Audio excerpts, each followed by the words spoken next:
সরকার। এখন আমি গান নিয়ে আসার জন্য পাখি হোটেলকে আজকে বাইতুল মোকাররমের সামনে একটা সমাবেশ থেকে দেখলাম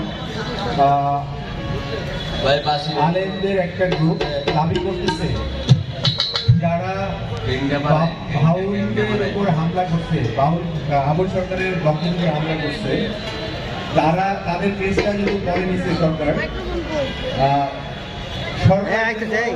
হামলাকারীদের গ্রেফতার। আপনি কি মনে করেন তাহলে একটা আলেম শ্রেণী কিভাবে এই বেঞ্চের কথা বলে? যারা হামলা করলো তাদের তো বিচার দেওয়া উচিত ছিল। আপনারা জানেন যে শেখ হাসিনার গুম, খুন, নির্যাতন এবং ছাত্রলীগ, যুবলীগ, আওয়ামী লীগ ছাড়া সকলেই। তো আজকে এখানে গান আমরা অনেক শিল্পীরা উপস্থিত হয়েছি। আদর হচ্ছে